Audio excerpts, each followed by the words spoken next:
አሜሪካ በዝረራ ተሸነፈች። ትራምፕ እጅ ሰጥተዋል። ኔታንያሁ ግን ጸባጫሪ ሆነዋል። ተኩስ አቁሙ እኔን አይመለከትም፣ እኔ ጥቃቴን እቀጥላለሁ ሲሉ ዝተዋል። እንደዛቱትም ሊባኖስና ኢራንን ዛሬ ማለዳ ደብድበዋል። ዓላማቸው ኢራንን ማድቀቅ፣ ኢራንን ከካርታ ላይ መፋቅ ነበር። ውጥናቸው ለኢራናውያን ዲሞክራሲያዊ እናጎናጽፋለን በሚል የዳቦ ስም የኢራንን ግዙፍ ህዝባዊ ተቋማት ማውደም ነበር። ሁሉም ሳይሆን ቀረ።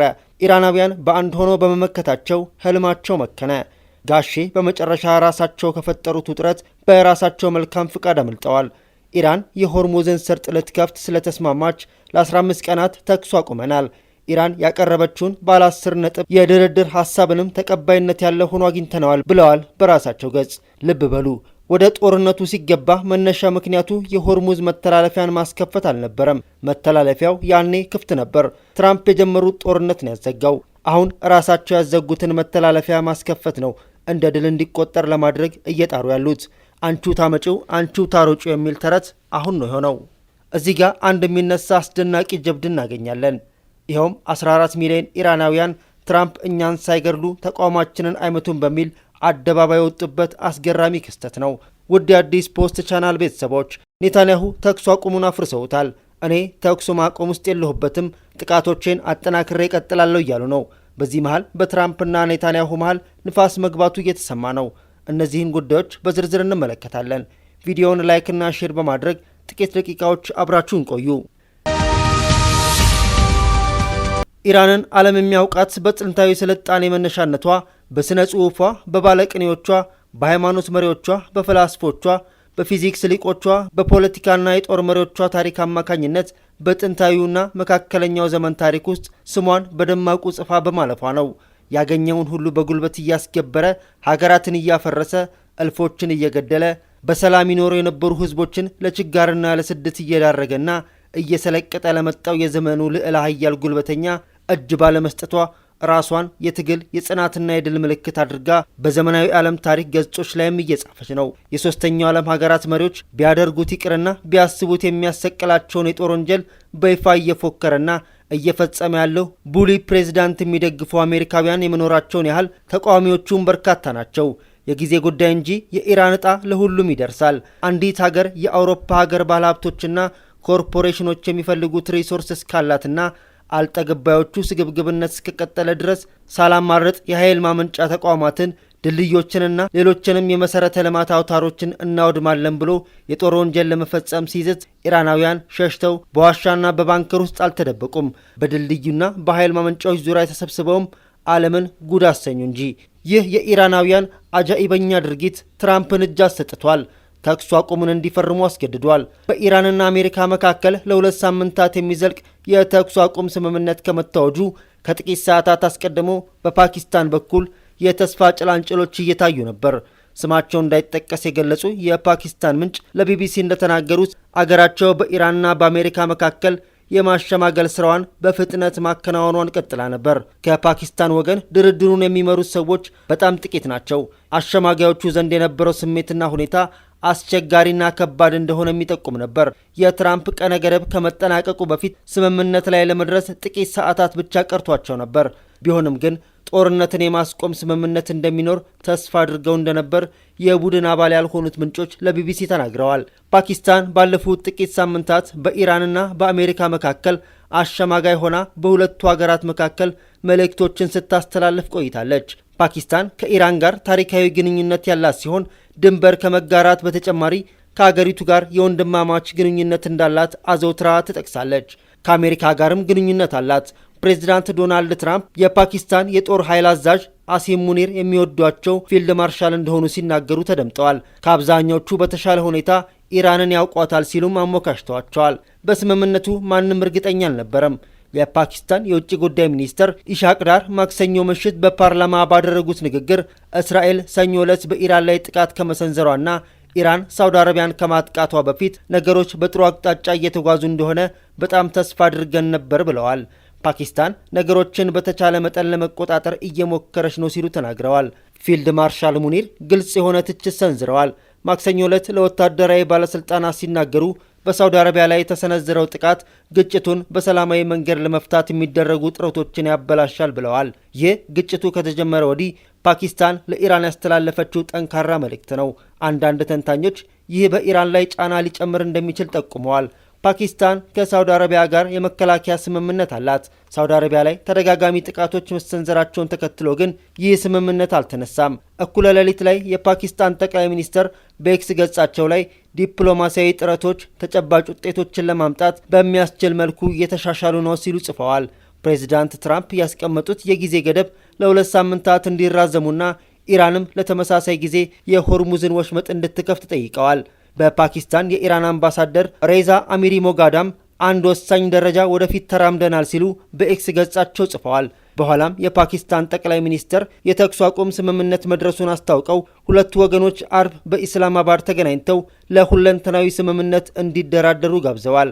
ቢቢሲ ያነጋገራቸው የፓኪስታን ምንጭ አሁንም በጣም ጥንቃቄ እያደረግን ነው ሲሉ ሁኔታው ሊፈርስ የሚችልበት እድል እንደሚኖር ጠቁመዋል። ሁለቱ ወገኖች መካከል ምንም አይነት እምነት የሌለ ሲሆን ጠንካራ አቋምም ይዘው ይገኛሉ። ፓኪስታን ሁለቱንም ወገኖች ወደ ክብ ጠረጴዛ ማምጣት ብትችልም በምን ጉዳይ ላይ ሊስማሙ ይችላሉ የሚለው ግን አሁንም ጥያቄ ሆኗል። በኢራን በኩል ከፕሬዚዳንት ዶናልድ ትራምፕ አስተዳደር ጋር ድርድር እያደረጉ ያሉት የአገሪቱ የፓርላማ አፈ ጉባኤ መሐመድ ባጋር ጋሊባፍ መሆናቸውን ሲገለጽ ቆይቷል። ይህም ኢራን ጠቅላይ መሪዋ አያቶላ አሊ ሐሚኒ ከተገደሉ በኋላ ማን እያስተዳደራት ነው የሚል ጥያቄ አጭሯል። ትራምፕ አምባገነን መንግስታትን ለመገርሰስ ሲያስቡ በቬኔዙዌላ ላይ የወሰዱት አይነት እርምጃ መተግበር ይሻሉ። ሆኖም የኢራን ጠቅላይ መሪ መገደል የታሰበውን የስርዓት ለውጥ አላመጣም። አገሪቱም እየተዳከመች አትመስልም። የኢራን እስላማዊ ዘብ እንዲህ ያሉ ጥቃቶችን መቋቋም በሚያስችለው መንገድ እንደተዋቀረ ተንታኞች ይናገራሉ። የኢራን አስተዳደር ወታደራዊ መዋቅሩን እንደያዘ ቀጥሏል። የኢራን የስልጣን ክፍፍል በሃይማኖት መሪዎች፣ በፖለቲከኞችና በዋነኝነት በኢስላም አብዮታዊ ዘብ ከፍተኛ አዛዦች ተከፋፍለዋል። የጦርነቱ መነሳትን ተከትሎ ውሳኔ ሰጪ አካላት የደህንነት መዋቅሩ ሆነዋል። ወታደራዊ ልምድ ያላቸው አመራሮችም በዚህ ይሳተፋሉ። የኢራን መደበኛ የአመራር ተዋረድ አሁንም ባለበት ይገኛል። እስራኤልና አሜሪካ በከፈቱት ጥምር ጥቃት የኢራን ከፍተኛ ባለስልጣናት ቢገደሉም አስተዳደሩ በመንግስት ስራዎችና በወታደራዊ ኃላፊነቶች ተከፍሎ ቀጥሏል። አስተዳደሩ የተዋቀረው የከፍተኛ ባለስልጣናት መገደል እንዳይነደው በተዋቀረ አካሄድ እንደሆነ ተንታኞች ይገልጻሉ። ከፍተኛ አመራሮች ሲገደሉ የሚተኳቸው ባለስልጣናት መዘጋጀታቸውን የኢራን መገናኛ ብዙሃን ሲያስተጋቡ ይደመጣል።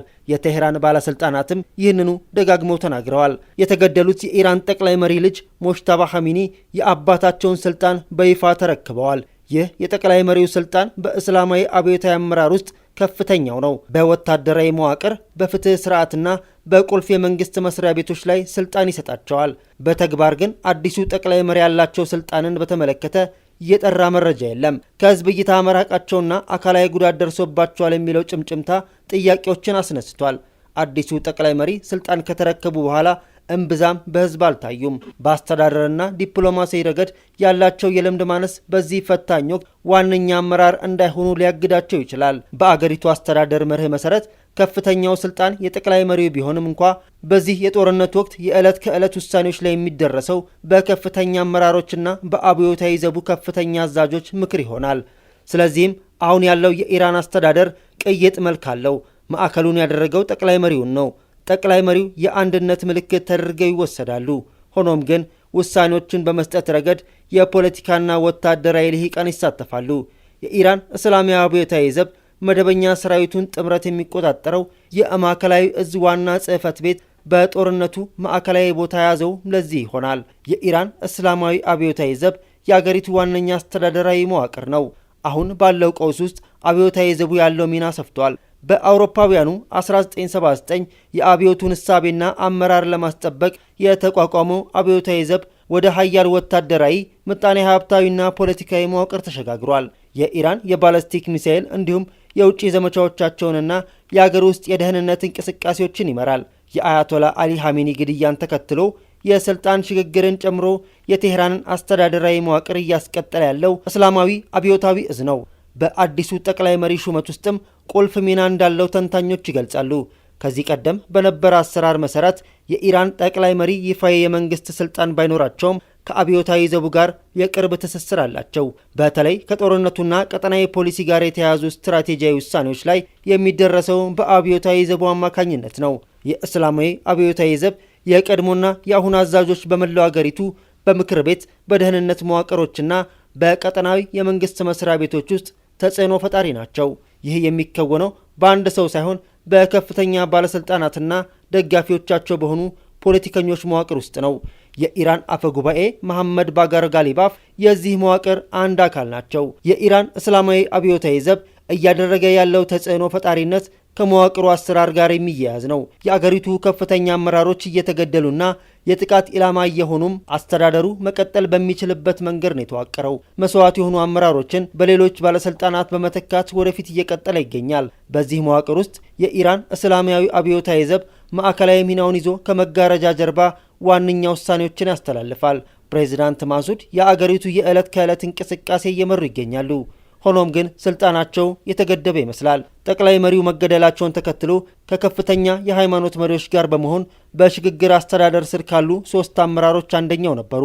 ሆኖም ግን ወቅቱ የጦርነት በመሆኑና የደህንነት አመራሮች ሚና እየጎላ በመሄዱ ምክንያት የተመረጠው የመንግስት አስተዳደር ሚናው እየተገደበ መጥቷል። አዲሱ ጠቅላይ መሪ ከተሾሙ በኋላ የአስተዳደራዊ መዋቅር ሚና ተለውጧል። ፕሬዚዳንት ማሱድ ከጦርነቱ በፊትና በጦርነቱ ወቅትም ስትራቴጂ ውሳኔያቸው ላይ ጥያቄዎች እንደሚነሱ ብዙዎች ያምናሉ። ፕሬዚዳንቱ በተለይም ከወታደራዊና የውጭ ጉዳይ ውሳኔዎች መገለላቸው ይገለጻል። ሆኖም ግን ካቢኔው የህዝብ አገልግሎትና ግብይትን በማሳለጥ ቁልፍ ሚና አለው።